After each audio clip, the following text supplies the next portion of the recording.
or this person is a hero or something. Like, there's distinctly good and evil, like, people.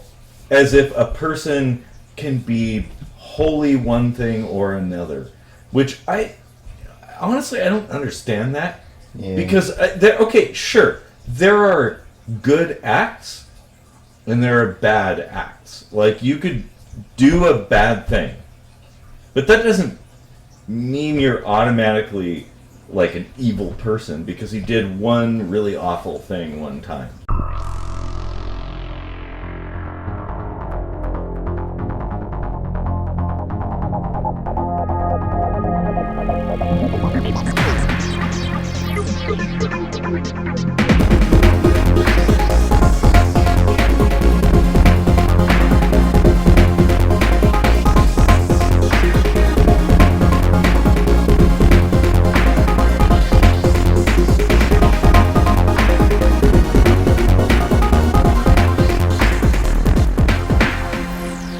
Why I really admire Captain Archer from Star Trek Enterprise, because they took a main character like the hero and gave him a story arc that he kind of became like a soured sort of space pirate badass doing some questionable things. And, well, and that, like, but for good reasons. Well, maybe.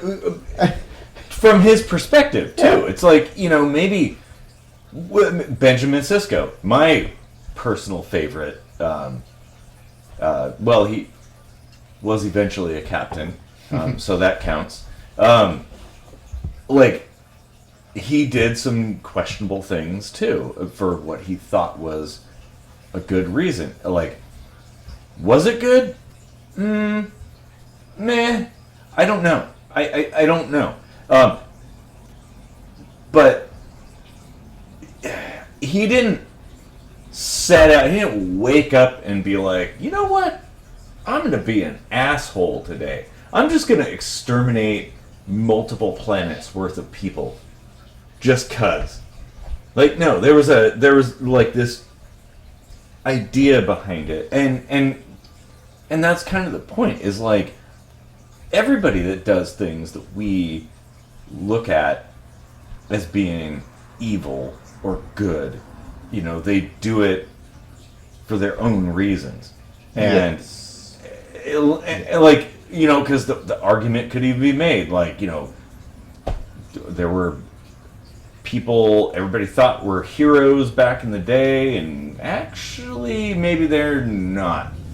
Because now we feel differently about the reasons. Like, or people that we thought were like really vile people that did awful things, but in their own head, the reasons they were doing those things were not because they wanted to be Dr. Evil. Right. And just like, oh, I'm just going to be a dickhead, They believed what they were doing was right.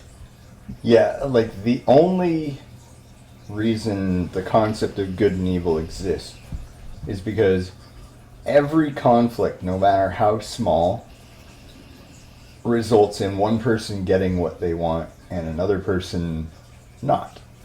Huh? And the person who gets what they want thinks that's good. And the person who might feel a little jaded because they didn't get what they want will label that as a small evil or a big evil. It just depends on... Yeah. So like the fact that more than one human exists on the planet, and we have a way of communicating with each other and interacting socially, you have good and evil as we understand it, like as a concept. Yeah. It's not an objective real thing. There's not an objective real like the Force and the dark side or anything. Like a measurable... With well, metachlorians or midichlorians. As the saying goes, like, one man's terrorist is another man's freedom fighter. Like, it all depends on the direction that you're looking. Yeah. And that's really, really important to think about when analyzing things, especially when there's a bunch of voices telling you that you should feel a certain way about something. That's a time to be extremely skeptical. Yeah. Like I don't know, the USA worldwide is seen as the world police, and in some eyes, like America, Ukraine, that's like very thankful. They're like, oh, U.S. is giving us guns. We're thankful for that. And then other countries are like, the U.S. won't get the fuck out of our country, and they've completely toppled our government. Yeah. It's all for a bunch of bullshit. Well, the Middle East is like a very good example Like, of the people we're who the bad guys in a lot of places. Yeah, it's like that. That one clip? If I could throw it in there, are we the bad guys? Yeah. Like, and whether you consider a thing or a person to be good or evil, I mean, you're right. Like, yeah, you are right in your definition. Whatever you think is good and evil is good and evil, and that will vary from person to person, exactly, and scenario to scenario. Well, it's a little bit like seeing patterns in clouds. You know, is that a pirate or is it a ninja in the clouds? Like, Count the both. sweetons. Yeah. Both are right though. Like, because there's neither. There is no pirate or ninja in the clouds. It's just water vapor in the atmosphere moving around. Like, we simply interpret those patterns the way that we do, and we see that. Oh shit! This is getting deep. Yeah. Yeah. Yeah. Like any talk about reality, it's so like it's a little bit like getting drunk on philosophy. Like, yeah. You can only handle talking about it for so long before it's just like, ugh. Too much. Like, yeah. Oh, God.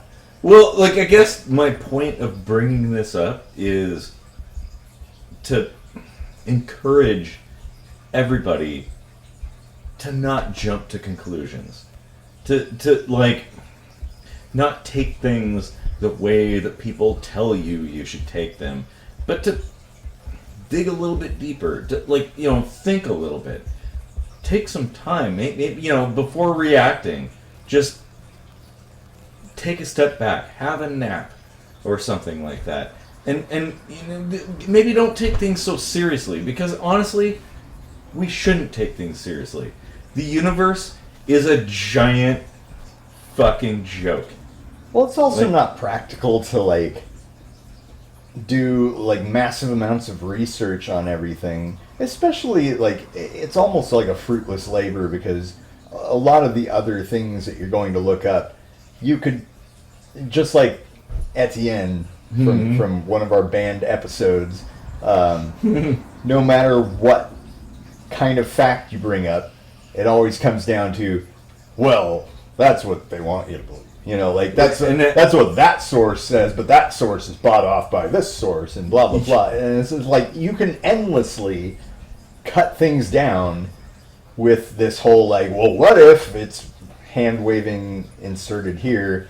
Well, it's kind of the same thing as, the flat earth arguments and stuff. And here's the thing, maybe this is a sad reality, is everybody's a flat earther. So many people think they're way smarter than that. I could never be duped by stuff like that. Well, you're duped by stuff like that every fucking day, bro. Just get used to it. The important thing is we should be working together. And petting the cat, I guess. But, I think there is an objective reality. There is ultimately a truth behind everything. But I don't think we're capable of finding it, honestly. Like I don't think as humans that we can actually do that. We're too caught up in the minutia and the details and our own disputes to really be able to do that without interference from external forces. Well, so there's a cartoon, you've probably seen this, where there's two guys standing on either side of a painted number on the ground. From one direction a 6, the other a 9. And there's a camp that says they're both right. But that's not true. There was an intent behind painting that number to have it be one or the other. Unless it was a work of art. So if you can first define whether or not you're looking at art or the number of your parking stall, then you can determine whether or not there's an objective truth to something like that. And that's the first thing you have to do is figure out, is there even an objectivity to be found here? Because if it's art, yes. No, probably not. Well, and is there even significance to this particular piece of information? That's another thing. Like, people fight all the time over things. Blue dress, brown dress. Oh, Yanni Laurel, that kind of thing. Like, stuff that, like, it literally doesn't matter. Like, but yet, our cultures are rife with stuff like this, conflicts like this. Like, you like the color of the dress, things like that. We'd be like, well, that's obviously that doesn't really matter. Well, but then does any of the other stuff that we're fighting over matter too? Like, does it really matter? All these conflicts that we're having over things? Like, what's the point? Why do we get so bent out of shape over stuff? And differences of opinion. When, really, at the end of the day, the whole universe is composed of matter and energy moving around. Yeah. That's it. That's all it is. That's the entirety of everything that was and will be, is matter and energy moving around. That's it. Yeah. Like, so what really matters? Maybe we should, like, focus on figuring out what matters. That reminds me of a conversation I was having with my wife recently about how matter and energy aren't destroyed. So, me being an atheist and she a Christian, we were talking about afterlife, and we actually think a lot alike in that way, just for different reasons. Because in my objective reality, we do exist in some form because those components that made us up never cease to exist. Yeah. And whether or not an afterlife exists is not for us to say how it would be perceived, if it would be perceived at all. But the one thing I can objectively say is the components that make up this body, which I define as me, will always exist. Yeah. In some form. Well, even if you go deep down into the heat death of the universe, when all stars have been extinguished and there's nothing but dust left, like, and the earth was without form and void. But all of what made you will still exist in whatever form it exists in. And in a way, that I guess that's kind of. And even then, my dad will probably still be telling a story. He'll be the last, like, being left in the universe, like, telling stories to, like, a brown dwarf or something like that. Like, back in my day, I could totally see that. Oh my god. Well, it should be. I don't know. Yeah. Regardless of what is real, what exists and what doesn't, and how we perceive it, the important thing is that we're here now. I mean, we can. One objective truth is that we have some form of consciousness, and we're aware of our existence, and I think that's remarkable. In fact, it might be totally unique. It's possible that this is it. Like, this is the only time this ever happened where there's like conscious beings that existed. Like, because we don't have any evidence for anything else. Well, what is objective death? Because our definition has changed 3 times in like our parents' lifetimes. Yeah, I think. Like that's how fast like medical science is kind of sophisticated. But will it stop sophisticating? Oh. If that's a word. Because here's the thing: like the matter and energy, they don't die.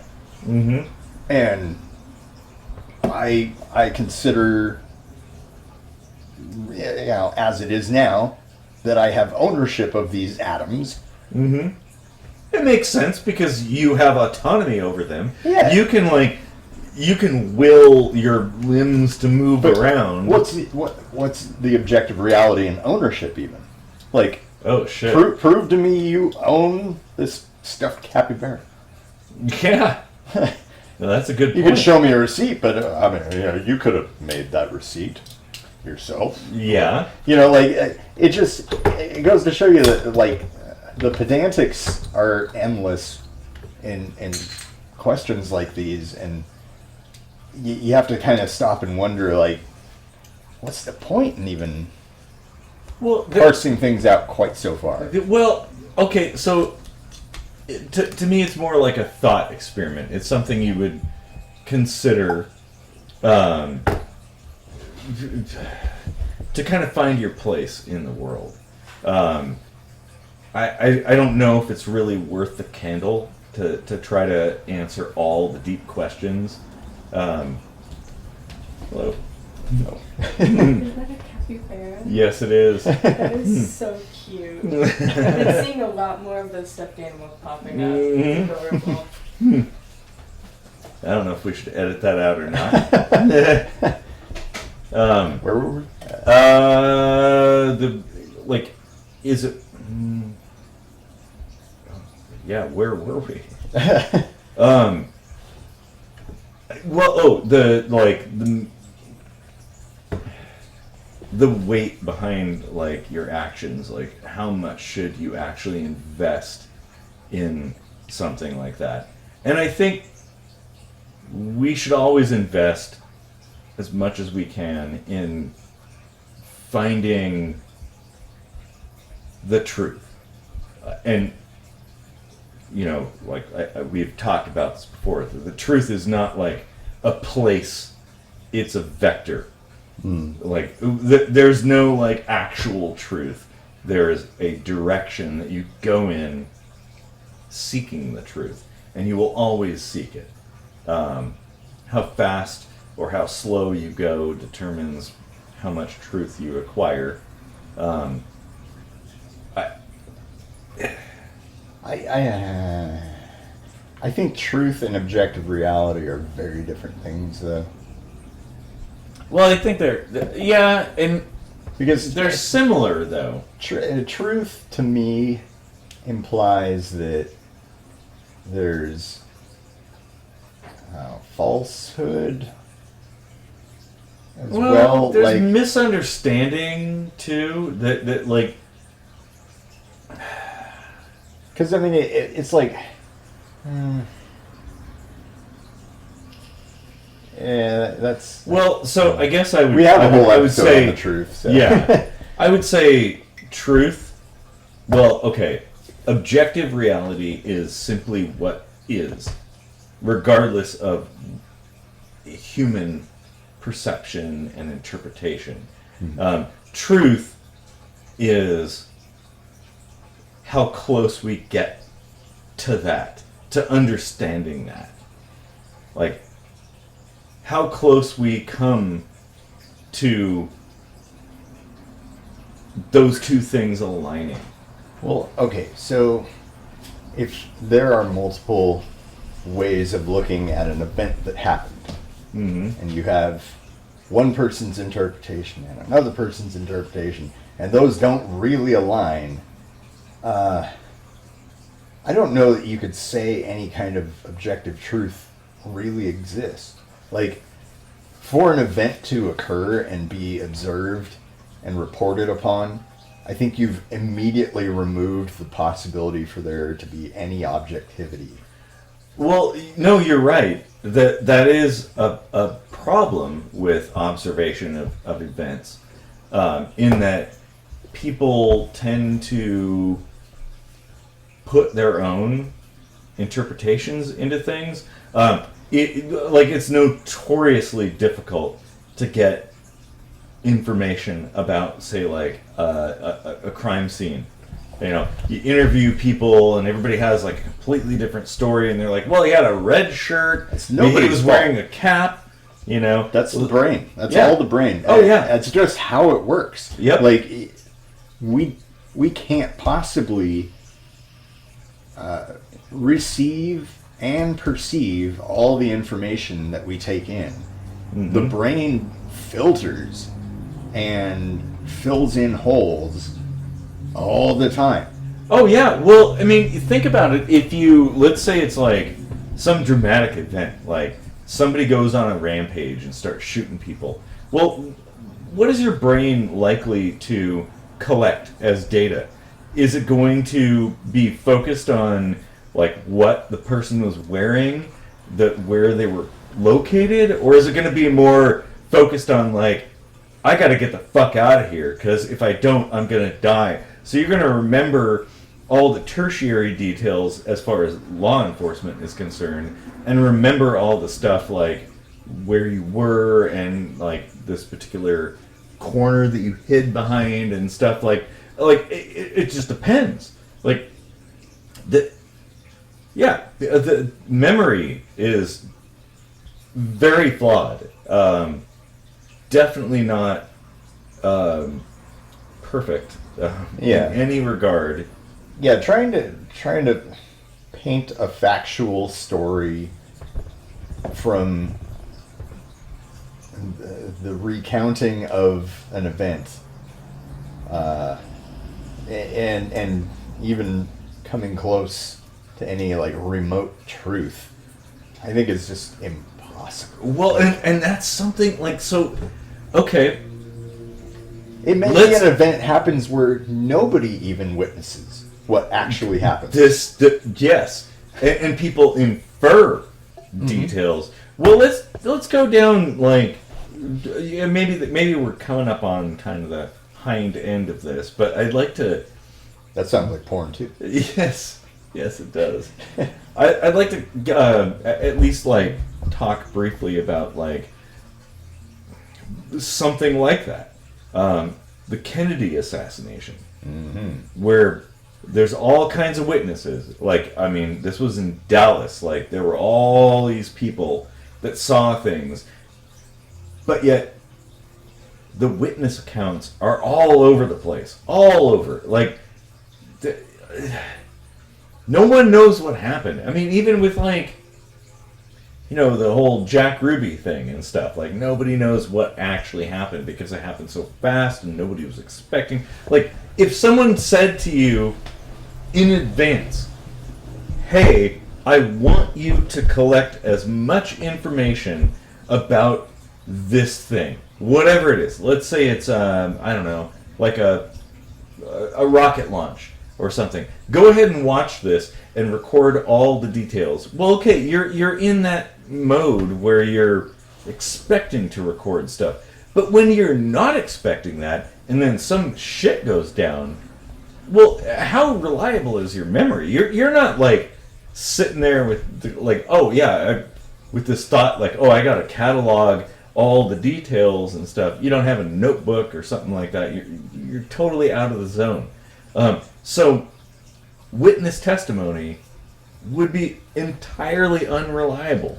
Well, and imagine a situation, perhaps like the JFK situation, where maybe witnesses are planted to give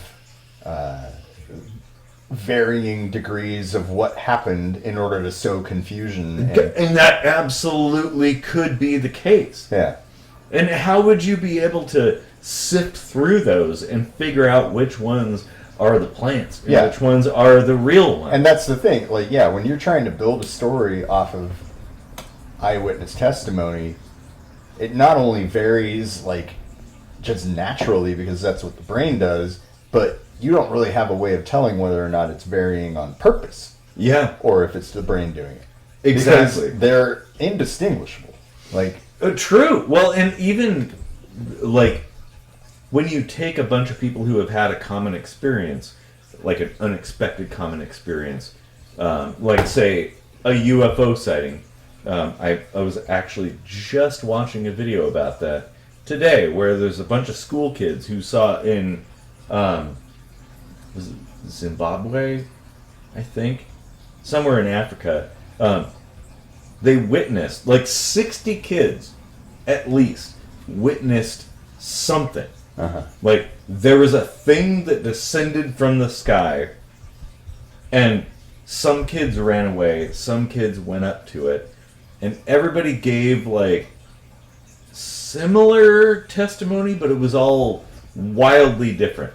Like, was there, like, one person that stepped out? Was it silver? Was it orange? You know, like, were there windows or no windows? Like, and then some kids said, like, oh, they had telepathic communication. Some kids didn't, and everybody gave, like, a different account. But it's a given that these kids experienced an actual thing. Like, something happened. But the account they gave was so scattered and different. And, you know, I mean, maybe well, give a little bit of leeway because they were, like, grade school kids, so they were, like, 6 to 15 or something like that. Yeah. But that kind of thing happens. Well, and stories can vary even within one person. Mm-hmm. Over time, like, your memory kind of alters the way things happen in your head, and not even on purpose. And of course, it's indistinguishable from when you do it on purpose. Mm-hmm. So this just reminded me, I was looking through some old paperwork recently, and when Social Security decided I wasn't disabled anymore, and I went through all the court bullshit, I was reading their final readings, or determinations or whatever, and they said, he reports having trouble sitting or standing for more than 30 minutes without pain and discomfort and numbness, but he also said he can drive for 4 hours, which goes against what he said. And I was thinking to myself, did the person who typed this ever drive in a car? You can, like, take a break and get out and stretch your legs, which I do. Mm-hmm. And I really have to. But, like, you basically, like, pounce on people who say things differently from one time to the next and use that as if it's an objective truth that now they're lying. Well, and that, like, goes into the like the DSM and stuff like that, which, oh my god, we have to talk about at some point. Mm-hmm. This kind of, like, oh, there's a set way that people act, and if they deviate from it, then there must be some deviant cause, which, you know, maybe it's just people being people. I don't know. Why should it be that you and I should get along so... Sorry. Depeche Mode. I wish we could throw that in at the end. People are people. Yeah.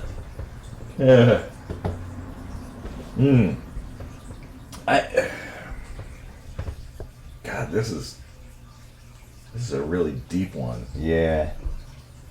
So many angles, and I feel like we've kind of just barely scratched the surface there. Like there's a lot more we could talk about. Yeah. And it's kind of important as far as I'm concerned because it goes to like our understanding of the universe around us, the world around us, which is not. Please do not believe the world around you centers around politics because it definitely does not. There is a much bigger world out there. Did you see the movie Judas and the Black Messiah? No, I haven't. Super good. It's about the Black Panther Party. Okay. And there was a young guy kind of leading the Black Panthers in the late 60s or so. Yeah, it had to be late 60s, early 70s, because it was after Malcolm X and Martin Luther King Jr. was shot. And there was a speech he gave. I don't know how much of this was dramatized or was pulled from an actual speech. I haven't looked into that. I don't know the objective truth. But it's a cool saying. He said, "Politics is war without bloodshed. War is politics with bloodshed." You know, it doesn't matter, like, if that's a factual quote, that's a very good quote. Yeah. Well, and that goes to, you remember when I posted some random post, like a quote, and Facebook freaked out, and I was like, oh, it's fake news, and so it was like some guy that's been dead for, 700 years. Like, does it really matter if that's actually a quote that he quoted? The point is the statement he made. That was what I was getting. The point I was getting at wasn't like, oh, this guy made that. It was like, this is a good statement. That's a good thought, something to think about. And I'll give credit to supposedly the person who said it. Like, done and done. But they were like, oh no, that person didn't say it, so oh my god, like hackles go up and stuff like that. Yeah. It's heckles, you know. Heckles, schmeckles. I don't know. I think we've hit the end of this conversation for tonight. The objective true end. Yes. Well, and I still encourage everybody to look up the double-slit experiment, the quantum eraser experiment, because you won't.